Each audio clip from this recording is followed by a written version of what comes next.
Aujourd'hui, nous allons examiner 3 des cas de massacres familiaux les plus troublants. Le premier cas que nous allons aborder est le massacre de la famille Candy. Imaginez la terreur absolue qu'un garçon de 10 ans a dû ressentir en se réveillant le matin et en sortant de sa chambre pour découvrir que toute sa famille était morte, tout sauf lui. Son père, sa mère et ses 3 frères aînés gisaient dans une mare de sang. L'histoire dont nous parlons aujourd'hui est si déchirante et effrayante qu'elle pourrait vous amener à vous demander si ceux que vous aimez le plus sont vraiment en sécurité. À ce stade, je souhaite juste que ce cauchemar soit terminé, que ce ne soit qu'un mauvais rêve et qu'il soit encore là. La famille de Jonathan Candy ressemblait à n'importe quelle autre famille américaine normale. Certains pourraient même les décrire comme l'image parfaite de la famille américaine typique d'accent grave côté. C'était une famille de 4 garçons et 2 parents. Tout semblait très normal. Personne n'aurait jamais imaginé que quelque chose d'étrange se passait derrière les portes closes de la maison des Candy. J'ai dû le voir de mes propres yeux. Je continuais à demander à Cooper de m'envoyer un message, d'appeler Tan, s'il avait vu, s'il lui avait parlé. J'appelais Lindsay, j'envoyais des messages à Dylan, et personne ne répondait.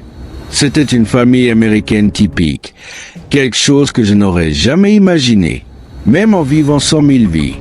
Je suis encore sous le choc.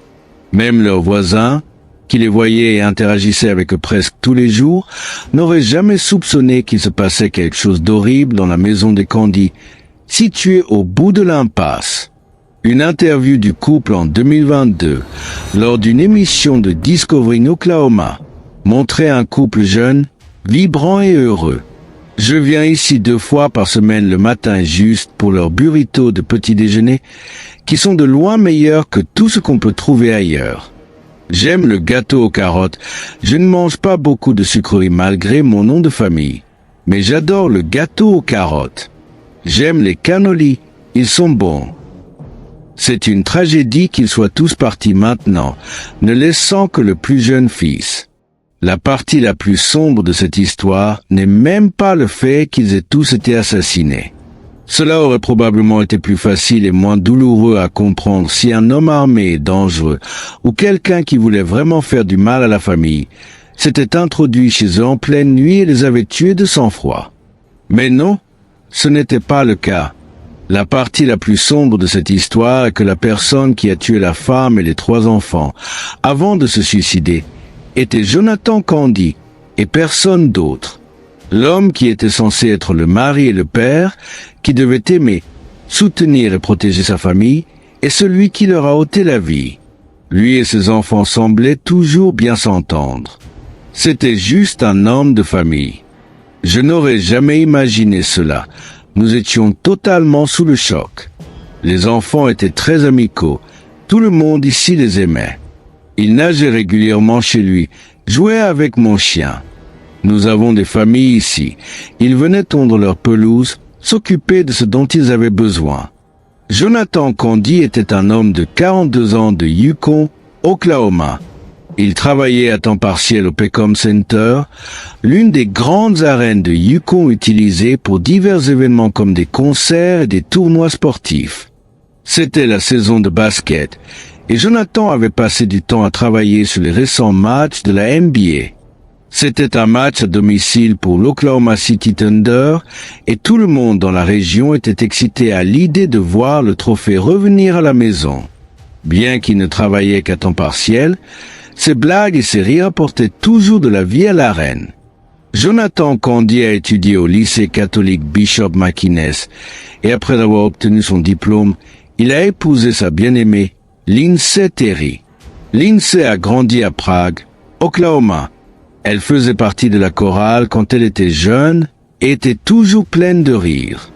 Jonathan était le gars drôle et maladroit qui aimait faire des blagues et faire rire tout le monde. Et Lindsay était la belle jeune femme qui aimait rire et qui a finalement été séduite par le charme et les blagues de ce garçon. Leur mariage semblait se dérouler sans encombre, même après de nombreuses années et 4 fils. Jonathan et Lindsay semblaient heureux en ménage. Il n'y a jamais eu de signalement de violence domestique ou d'abus de quelque nature que ce soit. Leurs enfants semblaient également heureux et vivaient comme des enfants américains moyens. La page Facebook du couple est remplie de photos de famille de moments heureux, et quiconque les parcourait croirait qu'ils étaient une famille heureuse et ordinaire.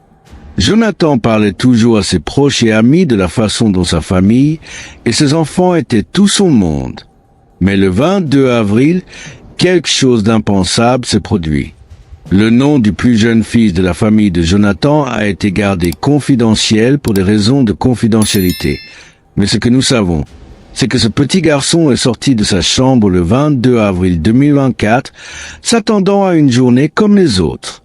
Il n'a rien entendu d'inhabituel pendant la nuit, car il dormait avec un ventilateur dirigé vers lui. La seule chose dont il se souvenait était l'alarme incendie qui s'était déclenchée pendant la nuit, mais il s'était rendormi peu après. Vers 9 heures du matin, il est sorti de sa chambre pour trouver toute sa famille dans une mare de sang. À 9h30 le 22 avril 2024, le garçon de 10 ans a appelé le 911 et a dit à l'opérateur qu'il avait trouvé toute sa famille morte. Peu de temps après, la police est arrivée à la maison des Candy, près de la rue Southwest 29th et de Checkle Road. Ils sont entrés dans la maison et ont été choqués par ce qu'ils ont vu. C'était rien de moins qu'un massacre. Après l'inspection, ils ont trouvé Lindsay Candy, 39 ans, abattu et tué, ainsi que ses fils Dylan Candy, 18 ans, Ethan Candy, 14 ans, et Lucas Candy, 12 ans. Le suspect, Jonathan Candy, 42 ans, a également été retrouvé mort d'une blessure par balle auto-infligée. Il n'a pas fallu longtemps pour conclure qu'il s'agissait d'un cas de meurtre-suicide, mais la question dans l'esprit de tous était: pourquoi cela s'est-il produit? Le seul survivant était le garçon de 10 ans qui avait appelé le 911. Les voisins de Checkle Road ont remarqué des ambulances et des véhicules de police arriver chez leurs voisins et étaient confus quant à ce qui avait pu se passer. Après un certain temps d'investigation, il a été révélé que le père, Jonathan Candy, aurait traqué et tué sa femme et ses enfants un par un, à l'exception du plus jeune fils. Une interview avec des responsables d'Oklahoma a révélé que 2 des corps des victimes ont été trouvés à l'étage et les 2 autres au rez-de-chaussée. Il n'y avait aucun signe de lutte sur la scène du crime, ce qui ajoute encore plus de confusion à ce qui s'est passé. Dans la plupart des cas comme celui-ci, il est inhabituel que le tueur épargne une seule personne et tue tout le monde, y compris lui-même, si l'intention était un meurtre-suicide. Qu'est-ce qui a pu se passer? Pourquoi Jonathan Candy a-t-il décidé d'épargner le plus jeune fils? Est-il possible qu'il soit revenu à la raison à la dernière minute, ou avait-il une relation spéciale avec cet enfant? Malheureusement, ces questions pourraient rester sans réponse, car il n'y a personne à qui les poser. Les proches de la famille Candy réalisent à quel point cela sera difficile pour le jeune garçon et pensent qu'il est préférable de le laisser en dehors de toute investigation supplémentaire pour le moment. Ce cas restera un mystère. L'une des responsables de l'enquête, le docteur Joanny Johnston, psychologue clinicienne et médico-légale, a déclaré que tout le scénario était choquant pour elle. Elle n'a jamais vu un cas où un parent tue certains de ses enfants et en laisse un seul vivre. Les amis et voisins qui ont vu Jonathan avant les meurtres ont dit que tout semblait aller bien. Il n'y avait rien d'inhabituel ou de déplacé. Les collègues de Jonathan ont spécifiquement mentionné qu'il était au match de Playoff Thunder Pelicans quelques heures seulement avant les tragiques meurtres. Personne n'est sûr s'il y avait des signes avant-coureurs que les gens autour de la famille auraient dû repérer.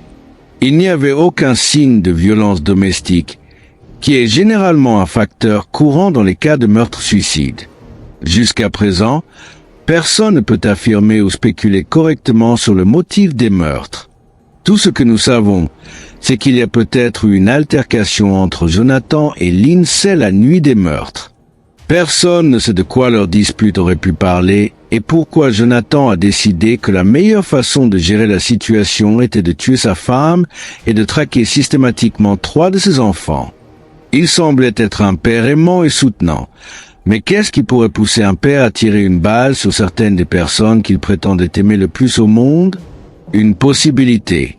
Parmi tant d'autres, et qu'il ait tué sa femme dans le feu d'une altercation, qu'il ait perdu la tête pour une raison quelconque, l'ait abattu plusieurs fois et que cela n'ait pas été prémédité. Ensuite, il a peut-être pensé qu'il ne pouvait pas laisser ses enfants affronter cela, qu'il ne pouvait pas supporter l'idée que ses enfants sachent que leur père était un meurtrier, ou qu'il allait se suicider et ne pouvait pas supporter l'idée de laisser ses enfants sans parents. Les enquêtes en cours tentent de déterminer s'il y avait une forme de crise financière que la famille traversait. Parfois, les crises financières dans les foyers peuvent mener à la dépression, en particulier pour l'homme qui pourrait ressentir le poids de ce fardeau sur ses épaules. Cela pourrait entraîner une pensée déformée et augmenter les chances de se sentir sans espoir ni aide. Un autre facteur que les enquêteurs envisagent est si Jonathan avait un problème de santé mentale qu'il cachait si bien et qu'il ne partageait avec personne. Il existe encore une stigmatisation autour de la recherche d'aide pour les problèmes de santé mentale, et ceux qui ne cherchent pas d'aide finissent souvent par faire des erreurs terribles qui peuvent affecter leur vie et celle de ceux qu'ils aiment. Les signes de dépression chez les hommes sont généralement différents de ceux chez les femmes. Les hommes pourraient ne pas être capables de traiter mentalement ou d'exprimer vocalement leurs sentiments de dépression. Alors ils s'isolent souvent, deviennent irritables et nerveux, et expriment de la colère au lieu de montrer de la tristesse. Les familles, amis et proches autour d'eux pourraient ne pas comprendre que ces comportements pourraient être des signes de dépression et que la personne pourrait avoir des tendances suicidaires.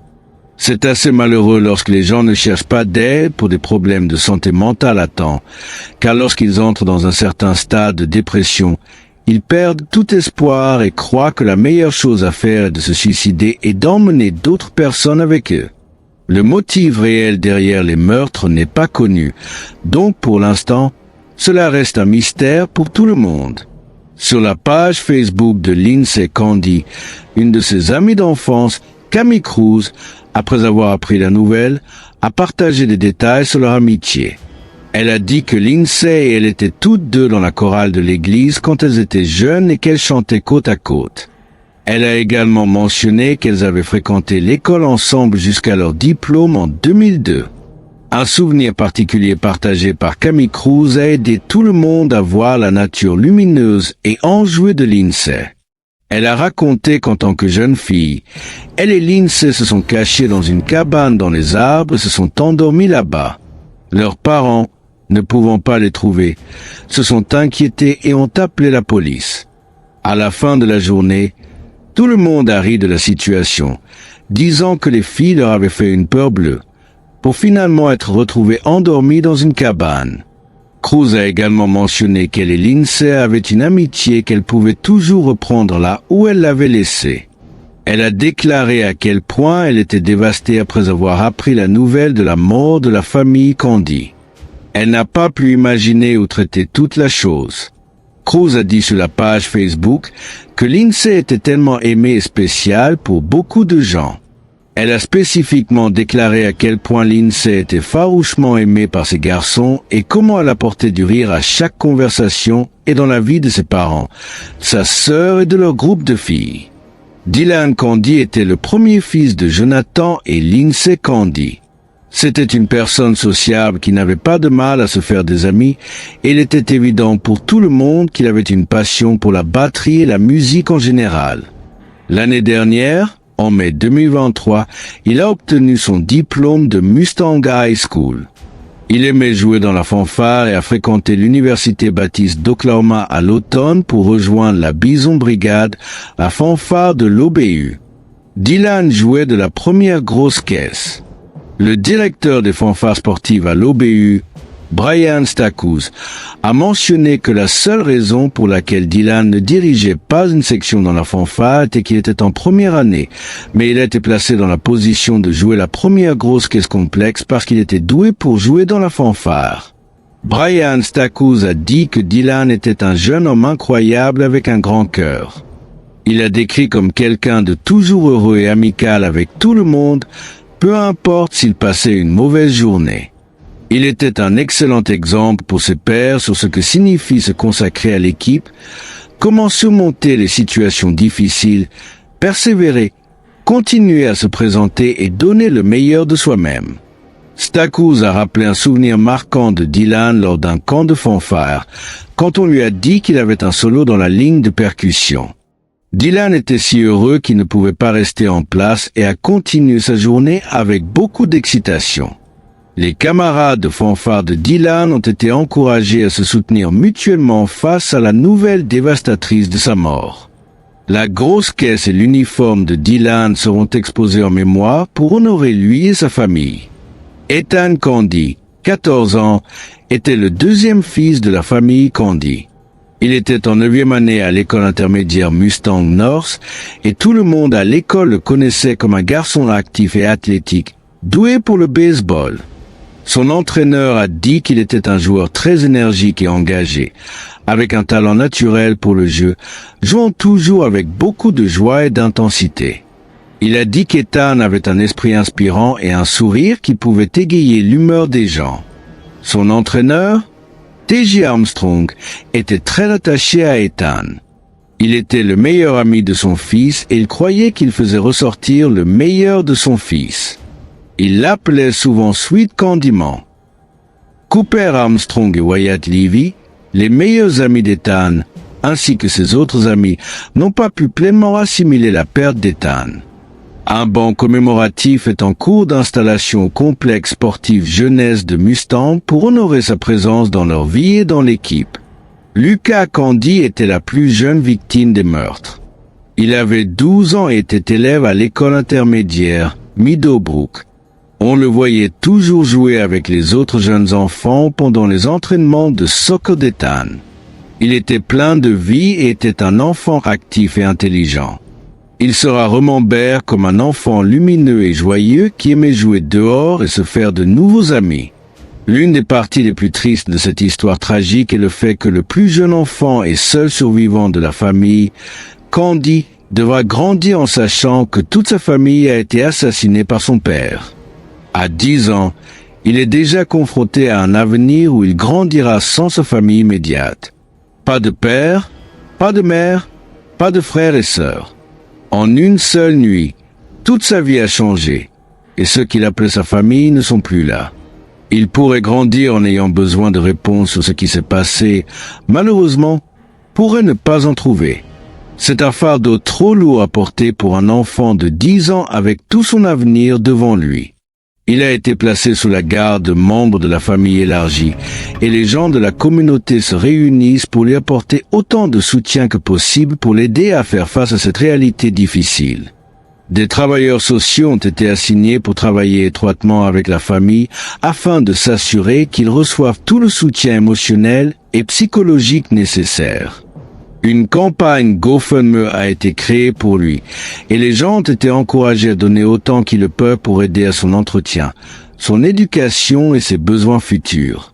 Le soutien reçu jusqu'à présent de la communauté a été très réconfortant et impressionnant, prouvant aux seules filles survivantes des Candy et à leurs autres membres de la famille qu'ils ne sont pas seuls dans ces moments douloureux.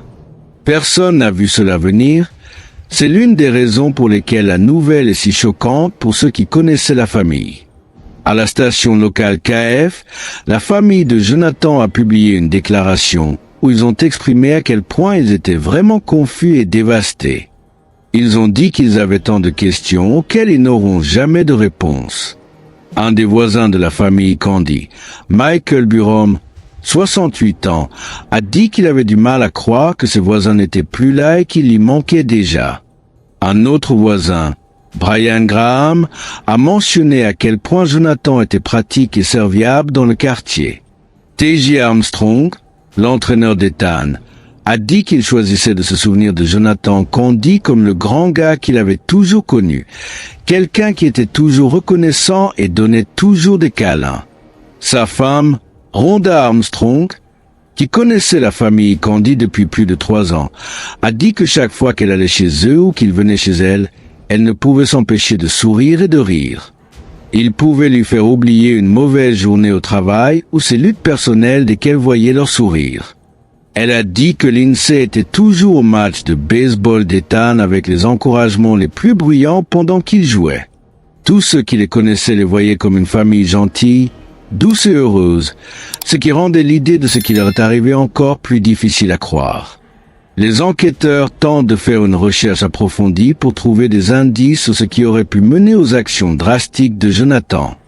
Ils examinent ses interactions avec ses amis et sa famille pour identifier toute possibilité d'un mauvais état mental. Mais comme il n'y a eu aucun indice préalable de problème de santé mentale, il a été particulièrement frustrant de déterminer un motif clair derrière ses actions. Cependant, les autorités utilisent cet incident comme une occasion pour informer les gens de l'importance de chercher de l'aide en cas de problème de santé mentale. Elles soulignent le besoin de briser toute stigmatisation liée à la recherche d'aide.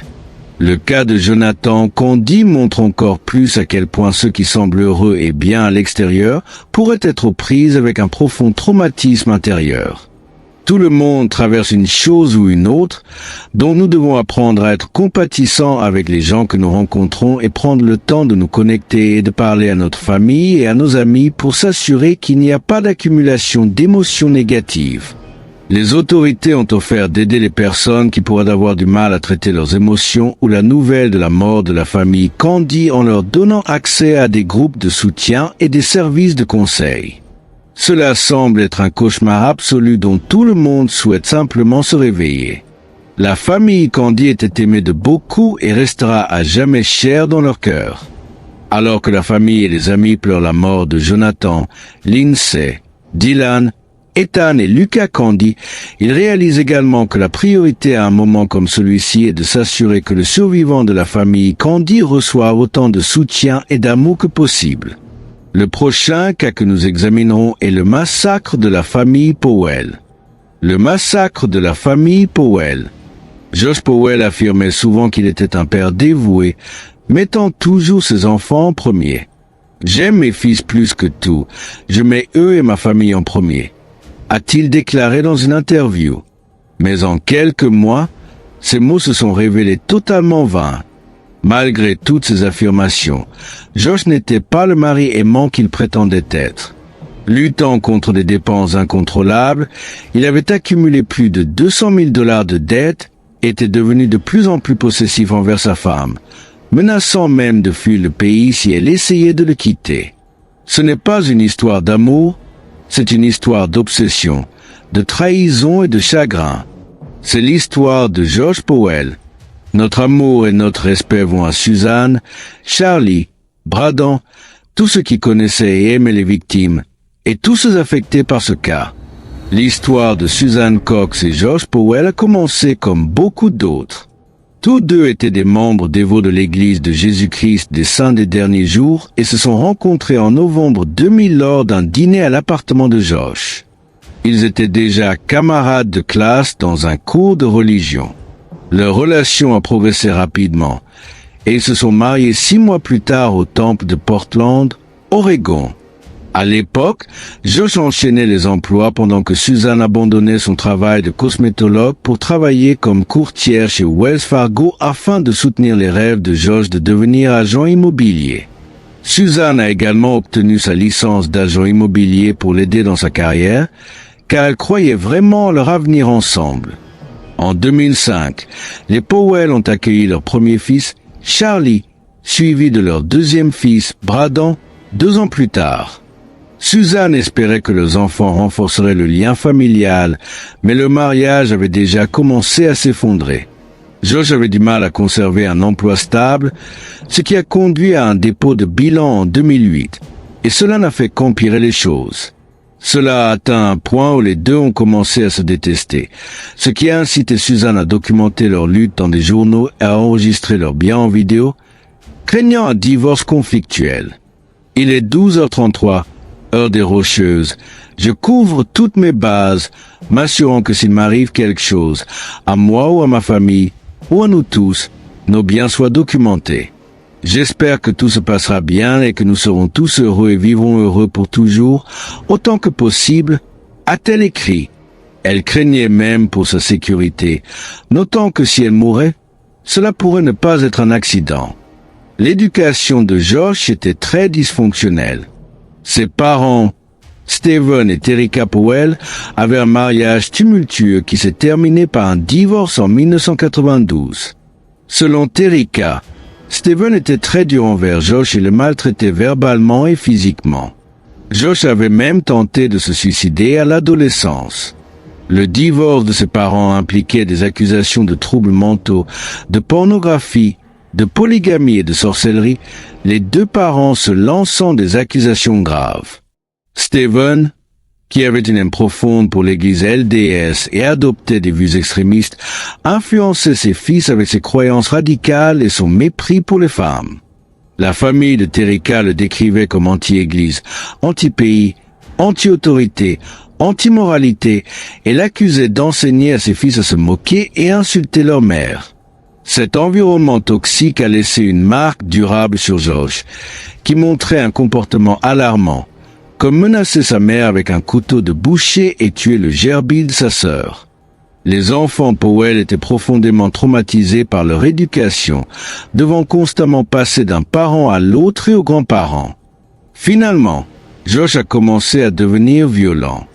L'influence de son père, caractérisé par un comportement erratique et explosif, a laissé à Josh des cicatrices psychologiques profondes.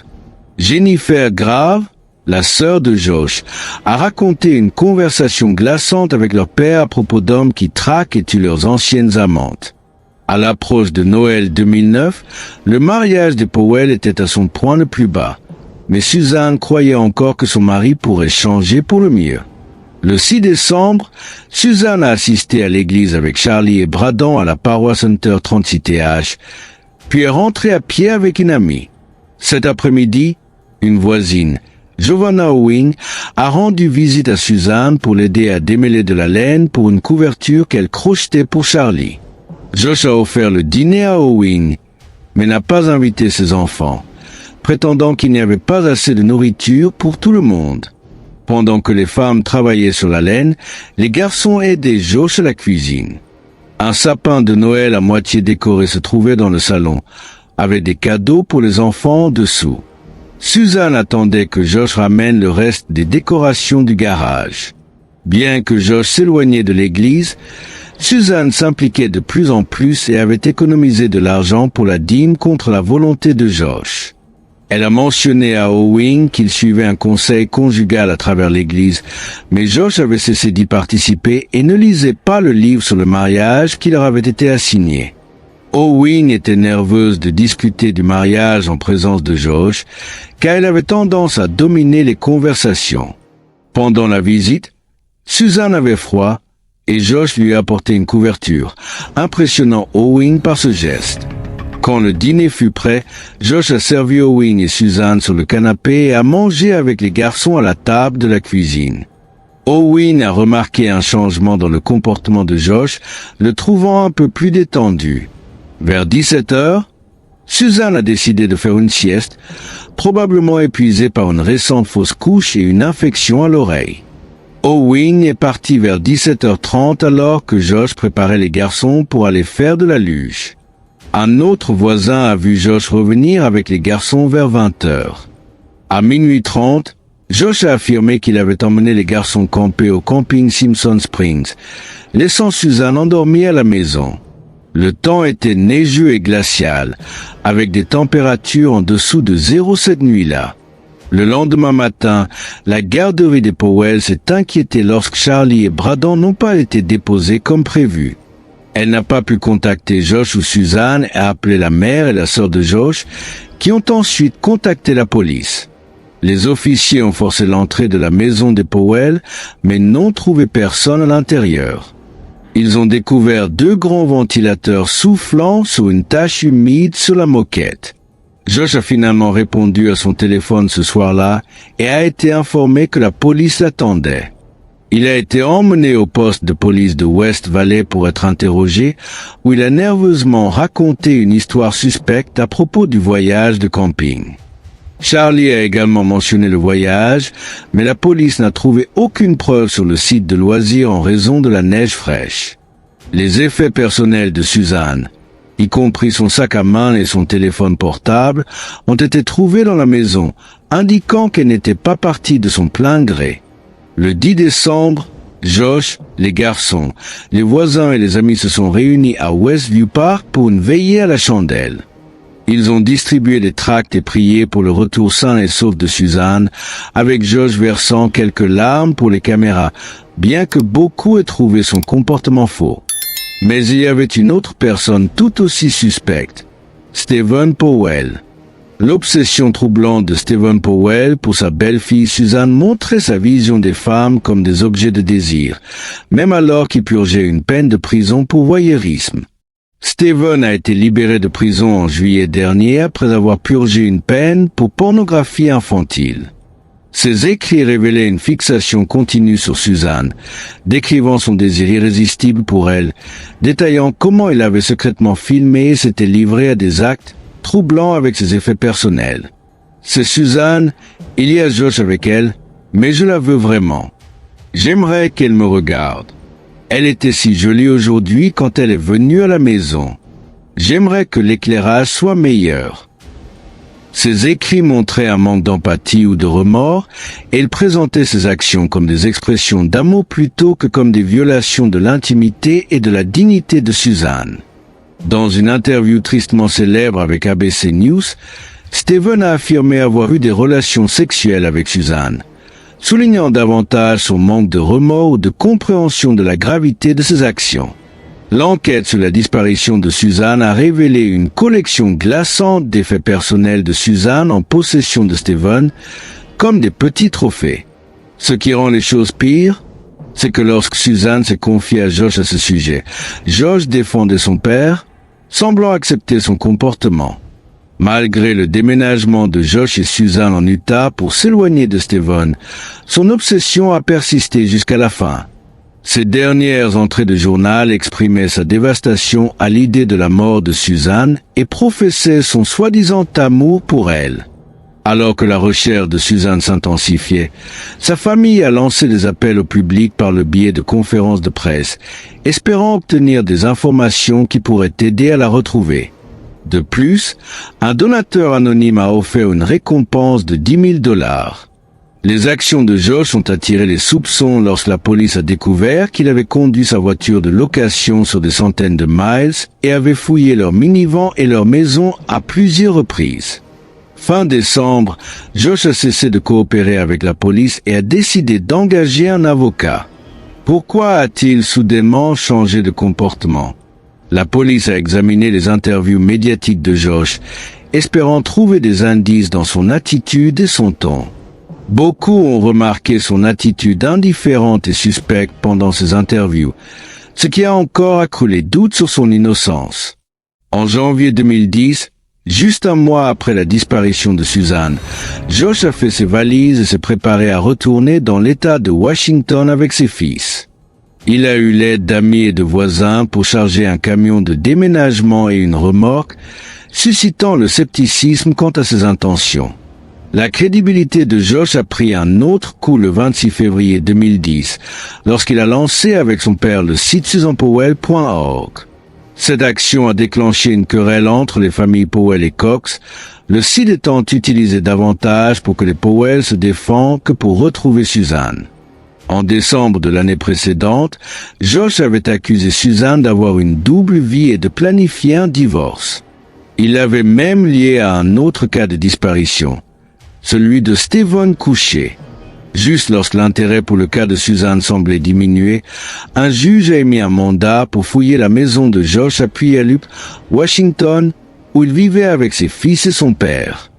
Ce mandat faisait suite à l'interview troublante de Stephen Powell avec ABC News, où il faisait des affirmations choquantes sur sa relation avec Suzanne. Mais la plus grande préoccupation de Josh n'était pas la police ou les enquêteurs, c'était ses propres fils, Charlie et Braden. Il espérait qu'ils étaient trop jeunes pour comprendre ou se souvenir de ce qui était arrivé à leur mère. Dans la version des événements de Josh, il affirmait que Suzanne était restée à la maison pendant qu'il emmenait les garçons camper. Mais Charlie, l'aîné, ne soutenait pas l'histoire de son père. Il a dit aux enquêteurs qu'ils étaient partis camper avec leurs 2 parents, mais quand il était temps de partir, maman n'est pas revenue de là où les cristaux poussaient. En conséquence, Charlie et Braden ont été retirés de la garde de Josh et placés chez les parents de Suzanne. Vivant avec les parents de Suzanne, les garçons se sentaient en sécurité et ont commencé à partager davantage de ce dont ils se souvenaient. Anne Bremner, l'avocate de la famille Cox, a noté que, bien que les garçons soient encore jeunes, à chaque fois qu'ils parlaient, une image plus claire de cette nuit-là émergeait. Josh a réalisé que ses fils représentaient une menace sérieuse pour lui. Malgré le fait qu'il était considéré comme un père étrange mais décent par beaucoup, il n'était pas prêt à laisser ses propres enfants l'impliquer dans la disparition de leur mère. Mais les enfants n'étaient pas les seuls à parler. Une employée d'une station-service Flying J locale a affirmé avoir vu la famille Powell la nuit de la disparition de Suzanne, au milieu d'une violente tempête hivernale. Un minivan s'est arrêté sur le parking de la station-service. Josh, Suzanne, Charlie et Braden sont sortis. La caissière, connue uniquement sous le nom de Denise, a trouvé étrange de les voir là à cette heure dans de si mauvaises conditions météorologiques. Un homme, plus tard reconnu comme étant Josh, est entré en tenant un toupie tout en courant après un autre jeune garçon, l'appelant Charlie. Il portait une veste en cuir et avait une barbiche sombre. La femme, que Denise a plus tard identifiée comme étant Suzanne, semblait bien habillée pour quelqu'un qui allait camper. Denise a remarqué qu'elle avait les yeux rouges, comme si elle avait pleuré. Le couple a acheté du ruban de secours, des crackers et de la réglisse à la caisse. L'homme a dit à un petit garçon qui attendait près de la porte, « Attends une minute, laisse-moi acheter ça, et ensuite nous irons camper. » Denise a trouvé toute la situation étrange. Qui va camper au milieu de la nuit, surtout dans une tempête de neige et dans un minivan? Ne devrait-il pas être dans un camping-car ou un SUV? Ils ont payé en espèces, ont fait le plein d'essence, puis ont disparu. Des semaines plus tard, Denise a reconnu leur visage aux informations, mais malheureusement, il n'y avait aucun moyen de confirmer son récit, car ils n'ont laissé aucune trace écrite, et la station-service avait déjà effacé les enregistrements de surveillance. Le 5 février 2012, Charlie et Braden Powell devaient rendre visite à leur père Josh. Lorsque leur assistante sociale, Elizabeth Griffin Hall, est arrivée chez Josh, les garçons sont sortis de la voiture avec excitation. Ils semblaient heureux de voir leur père, selon Griffin Hall. Alors qu'ils s'approchaient de la maison, Josh a brusquement fermé la porte avant que Griffin Hall ne puisse entrer. Elle a trouvé son comportement étrange, surtout compte tenu de son statut de suspect dans la disparition de Suzanne. Griffin Hall a essayé de faire ouvrir la porte à Josh, mais il l'a ignoré. De l'extérieur, elle a entendu dire quelque chose à propos d'une surprise pour Charlie, suivi des pleurs de Braden. Cela a inquiété Griffin Hall, car bien que Josh surprenait souvent ses fils, quelque chose semblait anormal cette fois-là. Alors qu'elle se tenait là, Griffin Hall a remarqué une odeur d'essence provenant de la maison. Paniquée, elle a couru dans sa voiture pour appeler le 911.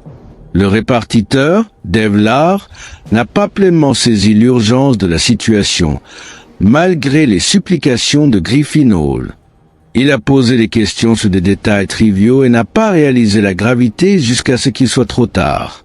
Une explosion a englouti la maison, tuant Josh, Charlie et Braden.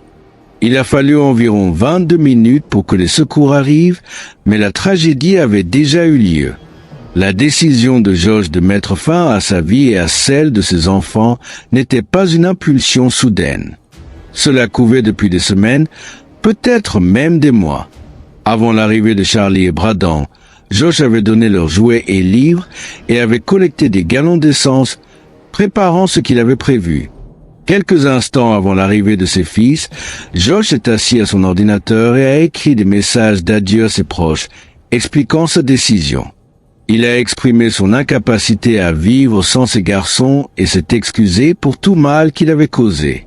Mais il y avait un côté sombre dans les actions de Josh. Son plan de tuer Charlie et Braden montrait de la colère et de l'amertume. Il n'a même pas veillé à minimiser leur souffrance avant de mettre le feu à la maison. Les autopsies ont révélé que les garçons étaient morts d'une intoxication au monoxyde de carbone, avec des blessures par hachette comme cause secondaire. Josh les avait attaqués avec une hachette, causant de graves blessures avant d'allumer le feu. Les garçons ont souffert d'une douleur et d'une peur inimaginables dans leurs derniers instants, trahis par la personne en qui ils avaient le plus confiance. Initialement, lorsque Josh a été invité à passer un test de polygraphe et une évaluation psychosexuelle, les raisons n'ont pas été divulguées. Cependant, après l'incendie tragique, il a été révélé que les enquêteurs avaient découvert des images troublantes sur le disque dur de son ordinateur, y compris des dessins incestueux. Choquant, ces images n'ont pas été partagées avec toutes les parties impliquées, y compris l'avocat de la famille Cox. S'ils en avaient été informés, les Cox auraient pu prendre des mesures pour empêcher Josh de voir Charlie et Braden. Encore plus troublant était la révélation que Josh avait abusé sexuellement de ses propres fils avant leur mort. Les auteurs Greg Olsen et Rebecca Morris ont découvert des preuves de ces abus basés sur des entretiens avec la famille et les amis. Selon leurs conclusions, pendant leur séjour chez les parents de Suzanne, Charlie et Braden refusaient de porter des pyjamas, affirmant que papa disait qu'il était correct de dormir nu. Charlie a même confié à Chuck qu'il dormait avec son frère dans le lit de Josh. Plus tard, l'un des frères a dessiné une image troublante avec les mots « Ne joue pas avec moi » à côté d'un adulte et d'un enfant. De plus, lorsqu'il a été retiré de la garde de Josh, Braden a été diagnostiqué avec une infection fongique de la peau qui peut souvent résulter d'un contact sexuel. Des amis de Suzanne Powell soupçonnaient Josh de l'avoir empoisonné en octobre 2009, juste 2 mois avant sa disparition. Suzanne se sentait nauséeuse et soupçonnait qu'elle pourrait être enceinte, ce qui a été confirmé plus tard, mais elle a malheureusement fait une fausse couche.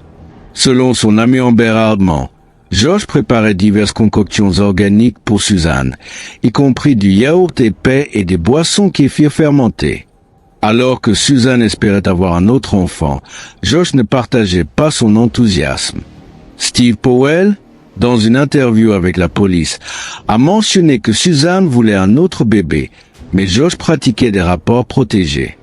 Bien qu'il n'y ait aucune preuve concrète, Dave Coley, l'hôte du podcast Cold axé sur la famille Powell, spécule que Josh pourrait avoir empoisonné Suzanne la veille de sa disparition.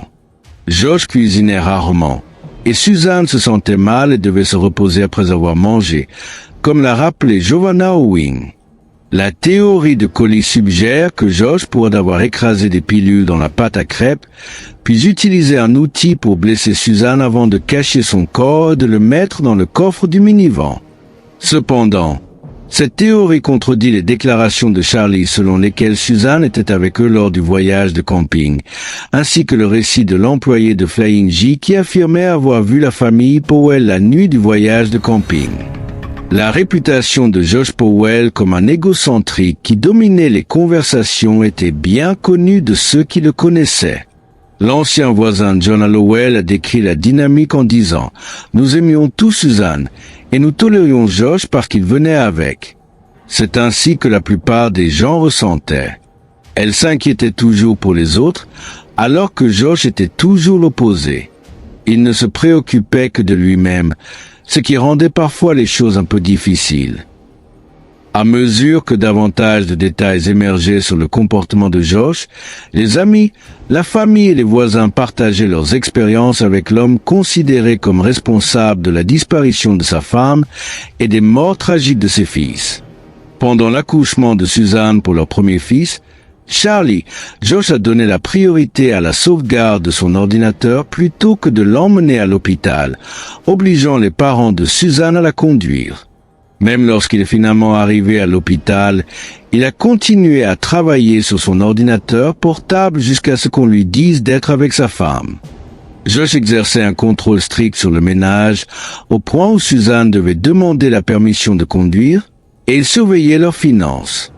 Il est même allé jusqu'à forcer Suzanne à tricoter des chaussettes au lieu d'en acheter de nouvelles et limiter la quantité de nourriture que leurs enfants pouvaient manger.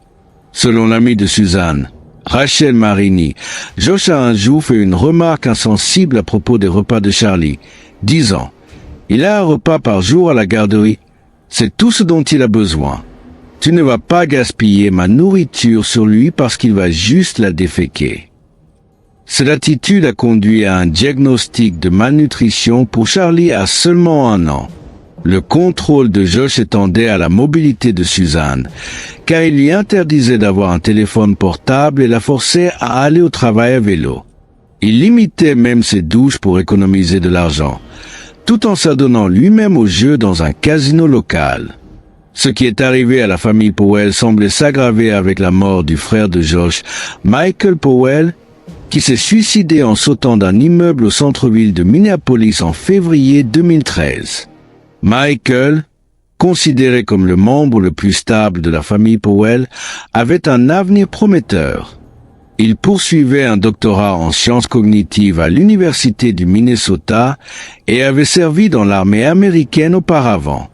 Malgré sa carrière et ses ambitions académiques prometteuses, Michael défendait farouchement Josh et leur père, même face à de graves accusations.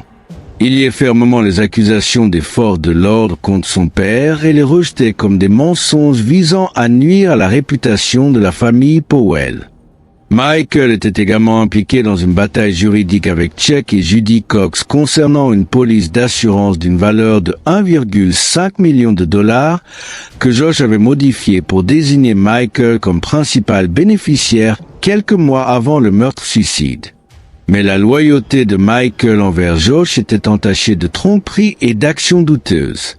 Il a menti à plusieurs reprises sous serment concernant son implication dans la disparition de Suzanne, y compris en cachant un compte Facebook utilisé pour espionner les efforts de recherche de son corps. Les soupçons ont grandi lorsqu'il a été découvert que Michael avait fait remorquer sa voiture en panne à une casse peu après la disparition de Suzanne.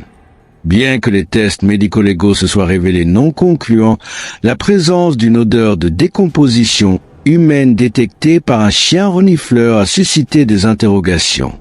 La police de l'Utah soupçonnait que Michael ait pu aider Josh à se débarrasser du corps de Suzanne, mais n'avait pas assez de preuves pour porter plainte. La mort de Michael n'a fait qu'ajouter à la douleur et au mystère entourant la famille Powell, laissant derrière elle des questions sans réponse et de la douleur.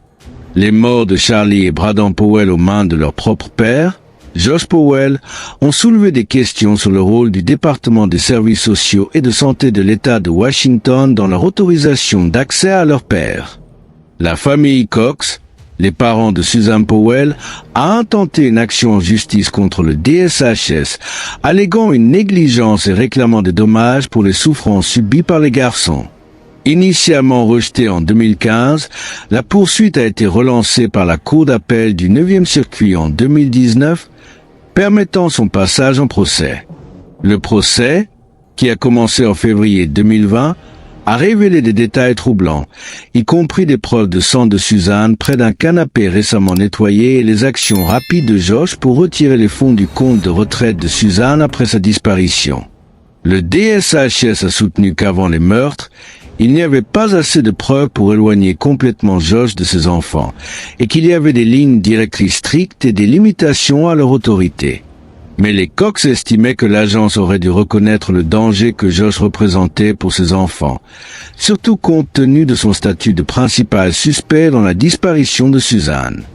La décision de procéder au procès était basée sur des préoccupations selon lesquelles le DSHS avait permis à Josh trop de contrôle sur les visites des enfants et n'avait pas tenu compte des avertissements des détectives de police, des membres de la famille et du conseiller des garçons concernant le danger potentiel qu'ils encouraient.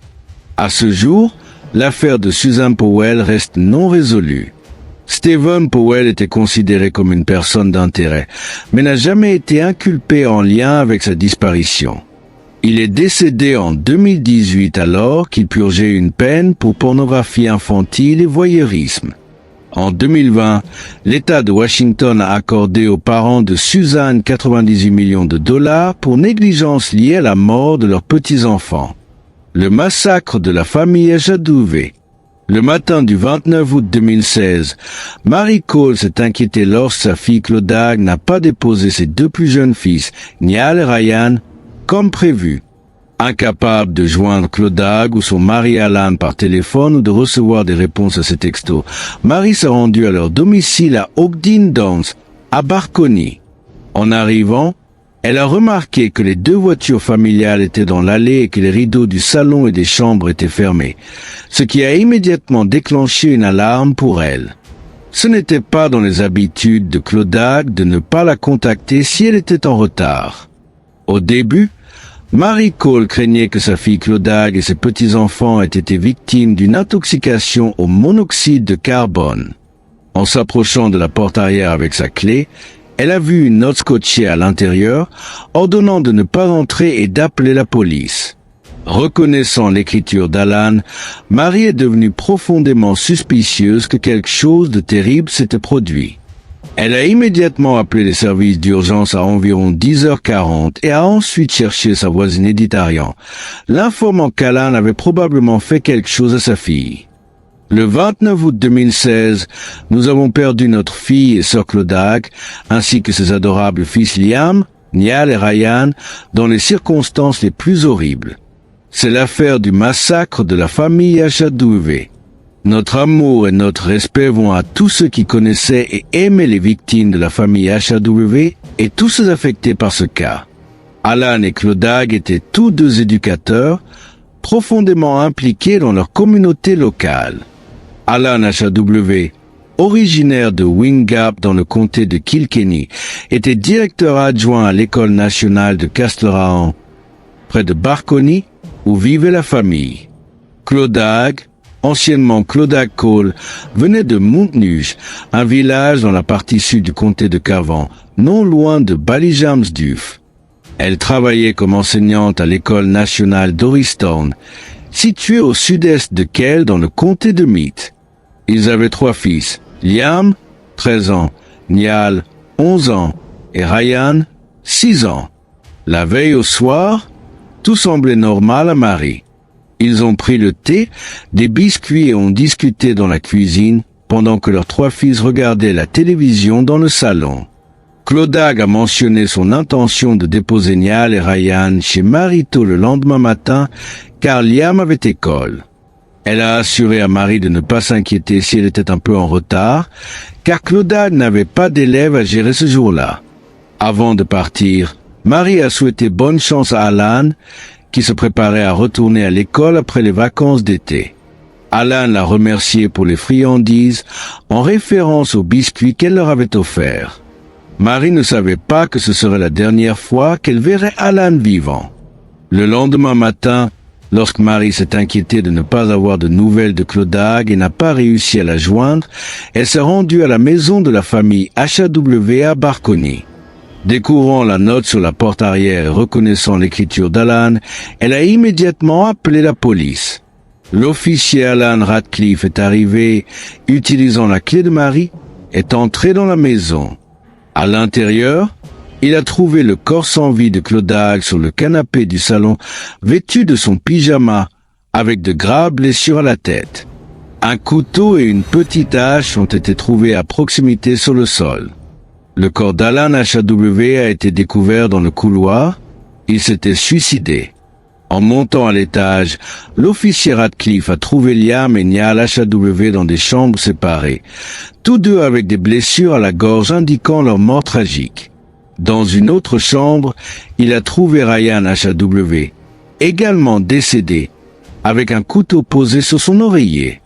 La chambre principale contenait des bijoux et des boîtes à bijoux soigneusement disposées sur le lit. L'officier Radcliffe a informé son collègue qu'il y avait 5 corps à l'intérieur de la maison, puis a rejoint Marie Cole à l'extérieur, où elle attendait anxieusement. Il lui a annoncé qu'il n'y avait aucun survivant à l'intérieur.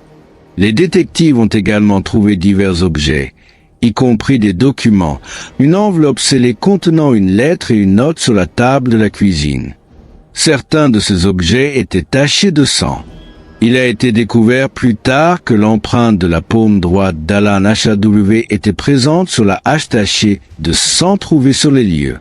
La lettre à l'intérieur de l'enveloppe avait été écrite par Alan après qu'il ait assassiné Clodagh, pendant que leur fils dormait.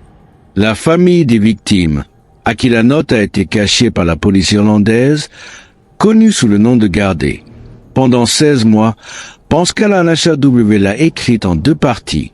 La première après avoir tué sa femme et la seconde après avoir tué ses fils. HAW a commencé son massacre en tuant sa femme Clodagh, assise sur le canapé du salon, avec une hache qu'il gardait dans la remise. Il s'est ensuite assis à la table de la cuisine pour écrire sa lettre de meurtre-suicide, la scellant dans une enveloppe. Ensuite, il a pris un couteau de cuisine et est monté à l'étage pour attaquer ses 3 fils endormis. Après les avoir tués, il est revenu pour ajouter des mots à l'extérieur de l'enveloppe. Au cours de l'enquête, il a été découvert qu'Alan HAW avait minutieusement planifié ses actions. Il a récupéré la hache dans la remise et a déplacé les meubles pour que Clodagh ait le dos tourné lorsqu'il est entré dans le salon. À ce moment-là, Clodagh parcourait innocemment des sites de vacances en ligne et buvait du thé. Alan s'est approché par derrière et l'a brutalement attaqué avec la hache, la poignardant dans le dos et presque sectionnant sa main alors qu'elle essayait de se défendre. Après avoir assassiné Clodagh, Alan s'est assis pour écrire la lettre, laissant la hache et le couteau sur le sol. Il est ensuite monté à l'étage avec un nouveau couteau, s'est agenouillé sur la poitrine de Liam et lui a coupé la trachée pour l'empêcher de crier. Niall, partageant la chambre avec Liam, ne s'est probablement pas réveillé immédiatement en raison de l'incapacité de Liam à faire du bruit, mais il avait des blessures défensives sur les mains. Alan a répété le même acte brutal avec Niall avant de passer à la chambre de Ryan. Ryan, le plus jeune et le plus petit des 3 garçons, a été soumis à une attaque particulièrement cruelle et violente. Selon le témoignage donné lors de l'enquête, HAW a utilisé un mouvement de sciage sur Ryan avant de les couvrir tous d'une couette et de laisser le couteau utilisé sur l'oreiller de Ryan. Ensuite, il est redescendu pour écrire davantage, a transféré de l'argent et organisé des documents pendant que sa famille gisait morte autour de lui. HAW a transféré 2500 € du compte joint à son propre compte aux premières heures du matin après les meurtres. Réfléchissant à l'immédiat après coup, Jacqueline et sa mère Mary Cole ont exprimé leur consternation face au manque de soutien initial qu'elles ont reçu. Elles ont rappelé comment, le lundi suivant les meurtres, elles ont eu du mal à contacter des gens pour obtenir de l'aide et des informations, se retrouvant davantage informées par les reportages des médias que par les sources officielles. Une personne m'a approché. Elle vivait dans la localité où vivaient Clodagh et les garçons. Elle m'a dit qu'elle avait vu Alan HAW le matin après les meurtres, vers 6h30, en direction de l'école dans la voiture familiale. Cette personne avait fait une déclaration au gardé, disant qu'elle l'avait vu et m'a donné beaucoup d'informations à ce sujet. Nous voulons juste savoir si c'est vrai.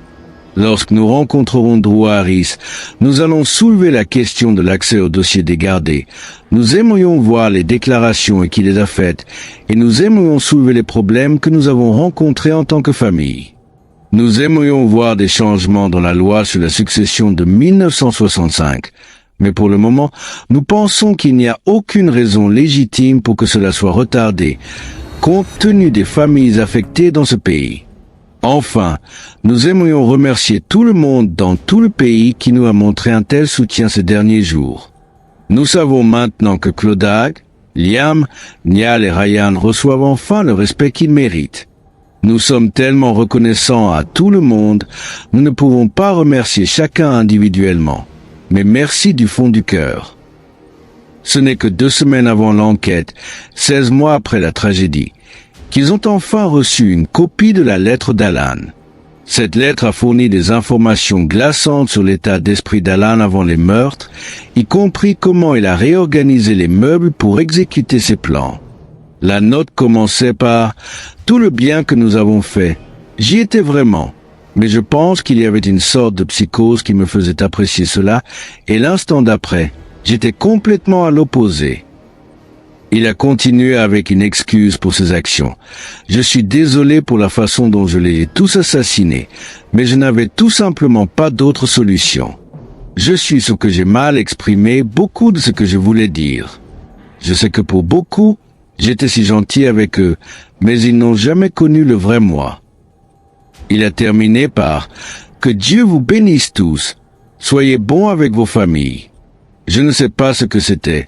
J'étais si normal mais si sombre et personne ne pouvait le voir. Au début, la presse irlandaise a présenté Alan HAW comme un membre très respecté de la communauté. Il était dépeint comme le chef d'une famille pratiquante, le vice-principal dévoué d'une école nationale locale, un passionné d'athlétisme et un ancien champion de handball adolescent. Il était décrit comme l'homme le plus normal que l'on puisse rencontrer, un père formidable et une personne gentille et décente avec un besoin impérieux de prendre soin de ceux qui l'entouraient. Ces témoignages élogieux dépeignaient HAW comme un homme de famille attentionné et bien adapté, rendant le contraste avec ses actions brutales d'autant plus choquant. En juin 2016, la façade soigneusement construite d'Alan HAW a commencé à s'effondrer lorsqu'il a été surpris en train de regarder de la pornographie sur un ordinateur de l'école. Il est estimé que cet incident s'est produit à l'école où il enseignait.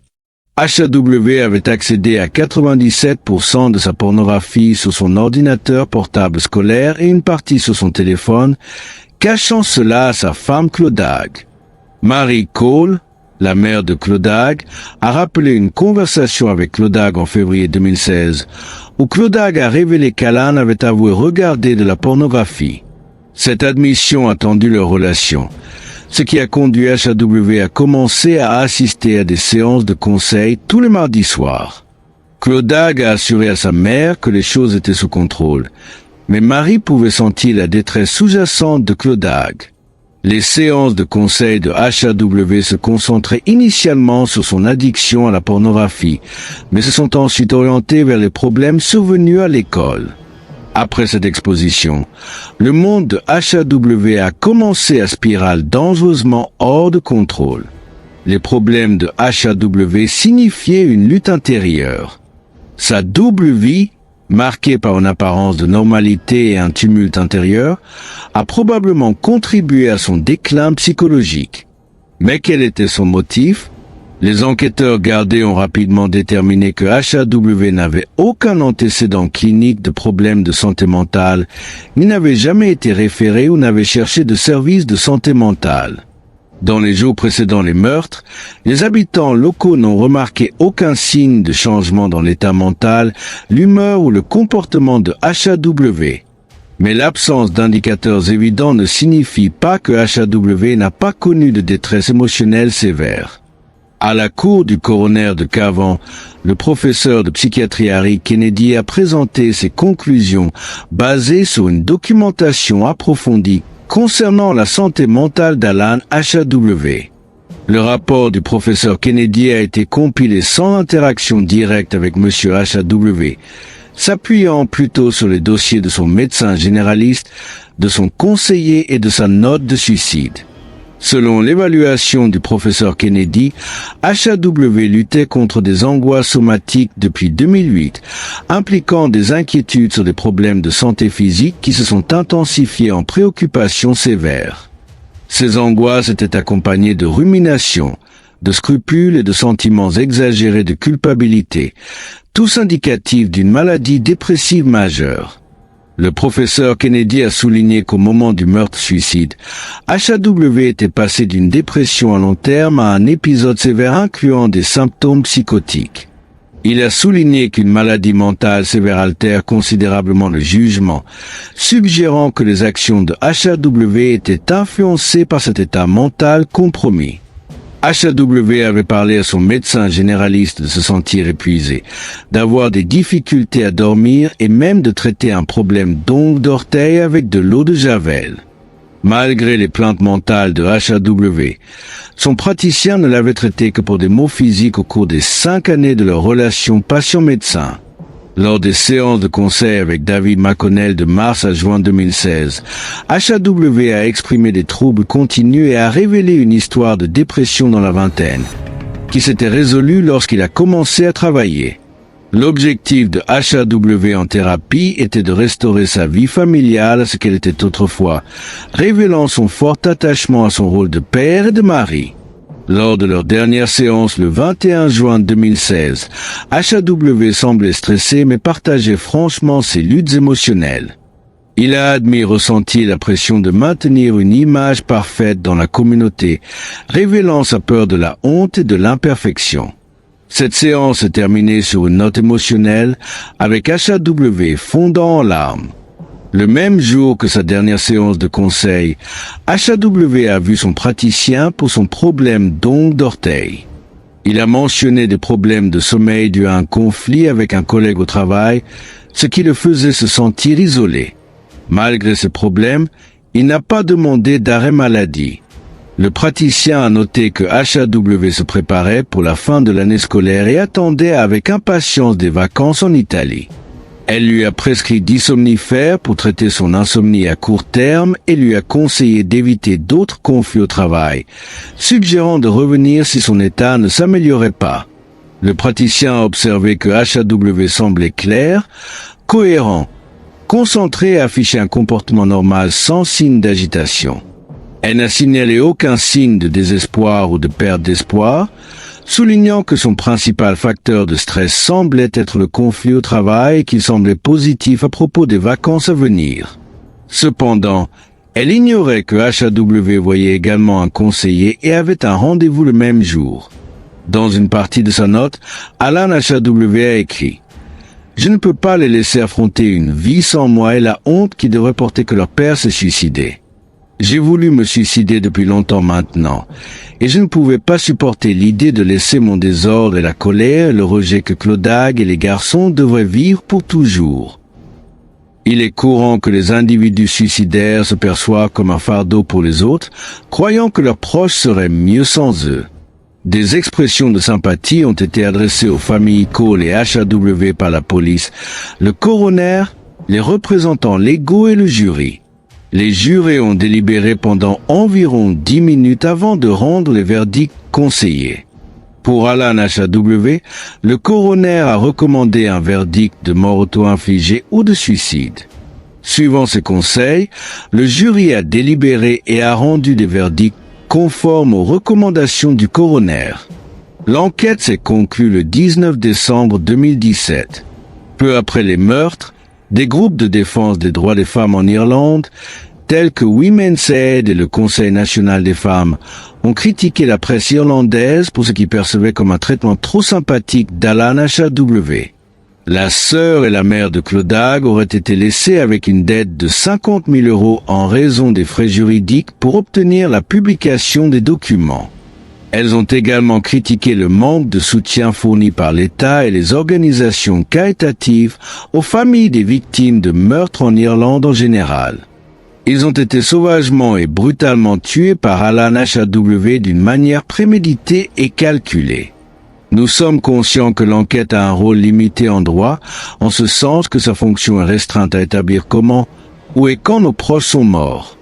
Cependant, il est clair d'après les preuves présentées à l'enquête que Clodagh et ses garçons ont été tués dans une séquence qui garantissait que le plus âgé et le plus susceptible d'offrir une résistance efficace soit tué en premier, et qu'ils ont été exécutés d'une manière qui les rendait incapables de crier à l'aide. L'affaire a été réexaminée en 2019 à la suite des efforts de la famille de Clodagh, au milieu de rapports selon lesquels Alan HAW avait été vu visitant l'école où il était employé le matin des meurtres. En 2019, l'école où Clodagh avait été employé a dévoilé une nouvelle salle nommée en sa mémoire. Pensez-vous qu'il y a quelque chose qui a été manqué et qui aurait pu empêcher cette tragédie horrible? Partagez vos pensées dans les commentaires ci-dessous. Si vous voulez plus de vidéos comme celle-ci, assurez-vous de vous abonner et d'activer la cloche de notification pour ne pas manquer plus de vidéos sur Crime Réel TV. À la prochaine, au revoir pour l'instant.